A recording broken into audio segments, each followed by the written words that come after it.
Hi everyone, I'm Jillian Carey, and this presentation is based on my capstone paper, Ruling Women, Misogyny and Gender Equality from Athens to America. So I just want to start with a quick outline of what I'll be talking about today. I'm going to start out with a quote that I think is relevant to this paper and presentation, and then I'll introduce my thesis, talk about the primary sources that I used in my research, especially how they pertain to gender equality and the ancient view of the inferiority of women. And then I'll move on to the modern world, more specifically America, and the issues that we still face with gender equality now, including the pay gap and lack of representation in government. So I wanted to start out with this quick quote by Ruth Bader Ginsburg, recently passed, quoting Sarah Moore Grimke, a famous suffragette. This is from the official trailer of the documentary about Ruth Bader Ginsburg, RBG. I ask no favor for my sex.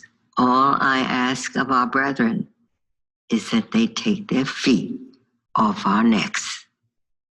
I think that quote is quite relevant to what I'll be discussing today in my presentation. So here's my thesis. Using the writings of several figures from Athens and Rome, such as Aristophanes, Plato, Aristotle, and Musonius Rufus, there is examination of how these ancient writers perceived gender and gender equality and how that corresponds with the outlook in America today. So the first primary source that drew me to this subject was Aristophanes' comedy Ecclesiazusai, also known as Assemblywomen or Women in Congress.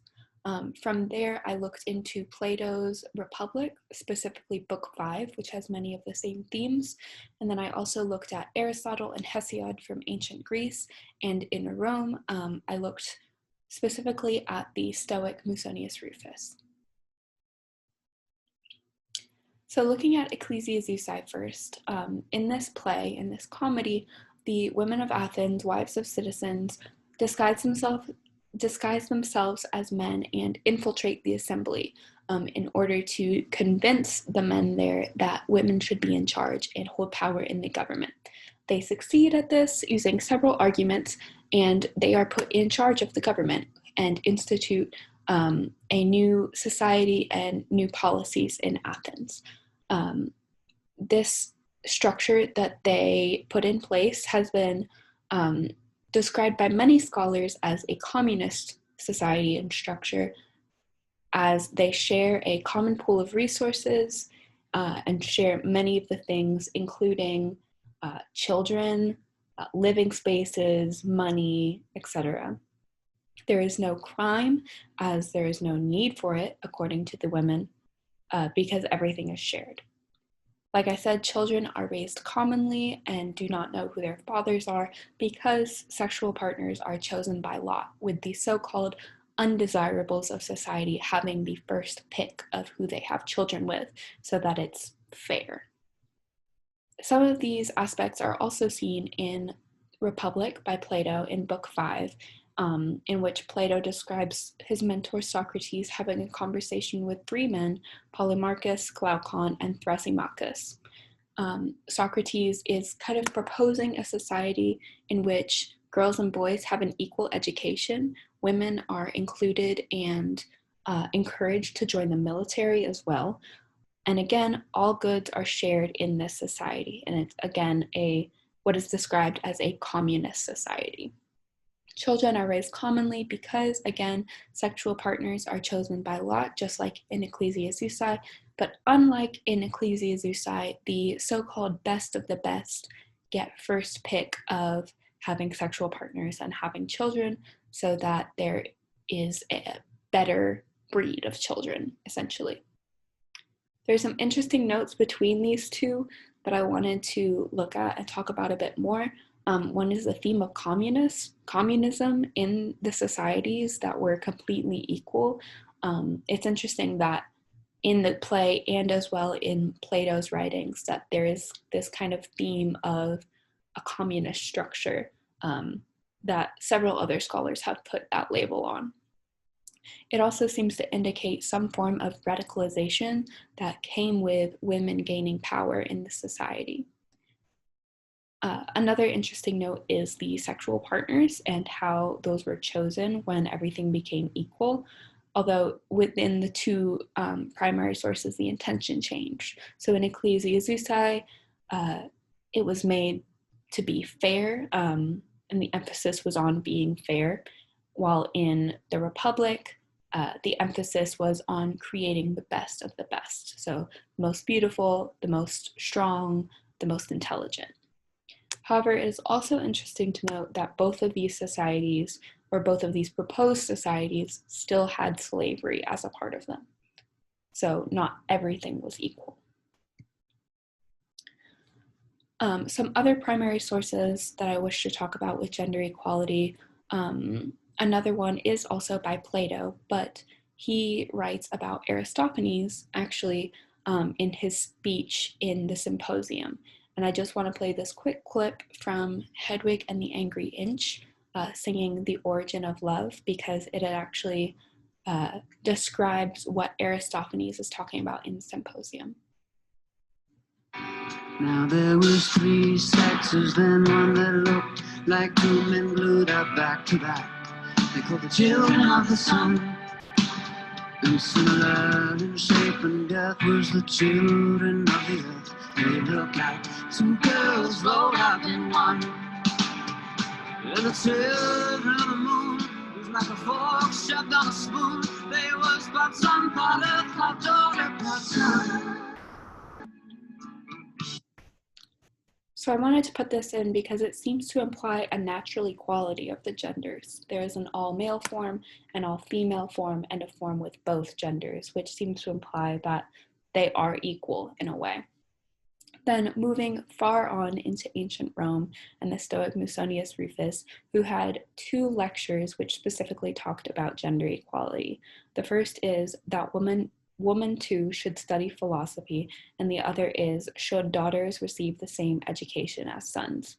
In these lectures, he describes women having the potential and being capable of being equal to men and learning the same as men, as proved by the fighting and bravery of the Amazons, the fighting women. He also says that educating women in philosophy will make them better wives, so he's not proposing that women join government and become completely equal in society, but at least that they have an equal education, which he talks about more in the lecture about educating boys and girls similarly. However, of course, not all ancient writers believed in gender equality, and I wanted to look at those as well. Aristotle, for instance, believed and wrote that women were the defective or incomplete version of men biologically, and therefore they were not fit to rule or to be in government. He gave several arguments against gender equality. The same is also true for Hesiod, who wrote that women had a nature to do evil and therefore must be subjugated, and that women were the punishment to men, the first of which being Pandora sent by the gods to punish man. So there's a lot of misogyny in the ancient world. There are prejudice and stereotypes that led to the oppression and exclusion of women from law, government, politics, etc. However, we can then move on to America, where there is still misogyny present in the culture, in the workforce, and the politics, even now.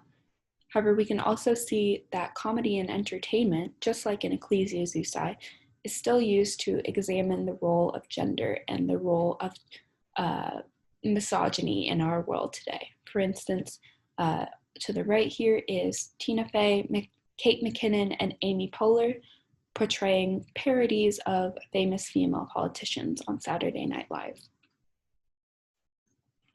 And I just wanted to point out this quote at first, referencing misogyny in politics in particular. This is by Melissa Ames, describing when Hillary Clinton first ran for president in 2008. More overt instances of sexism occurred when Clinton was portrayed as an emotional woman after tearing up on the campaign trail, or when the media simply could not help referencing her menstrual cycle, pantsuits, laugh, and her husband's infidelity. However, there is also misogyny clear in the pay gap in the workforce. Women in 2020 are paid an average of 82 cents to the dollar that men are paid, and this varies due to race, age, or location, but it is pretty clear due to the median pay that women are being paid nowhere near equal to what men are being paid. This rate is also much lower for Black and Latino women, which I think is a very important fact to point out. Ruth Bader Ginsburg, we heard from earlier in the presentation, was very outspoken in the case of Ledbetter versus Goodyear in 2007, which was a discriminatory lawsuit referencing pay disparity based on gender in the Goodyear company. And according to the American Association of University Women, the pay gap will not close unless we do something about it until 2093. So I just wanted to show this chart looking at the pay gap. This is the women's median annual earnings as a percentage of white non-Hispanics men's for full-time jobs. So you see the dotted line here is 2020. The top here is what Asian women generally make, and it is the highest of all the races represented here, but it is still less than 90%. Nowhere near being equal to men. And the lowest that you can see is what Hispanic women generally make. It is less than 60%, closer to making half of what white men make. There is also a clear lack of gender equality in our government and in representation in government. Women currently hold 127 out of the 535 seats in Congress, which is 23.7%. The graphic on the right kind of shows this visually of the amount of men that are in the House of Representatives and Senate as compared to women. Only 48 of those 127 women are women of color. There's also a lack of representation of women in the executive branch. In 2016, Hillary Clinton was the first woman to be nominated by a major party in the run for president, and we know that she did not win. And just recently, in 2020, Kamala Harris became the first woman and African American elected as Vice President of America. So she will be the first woman elected to the executive branch in America.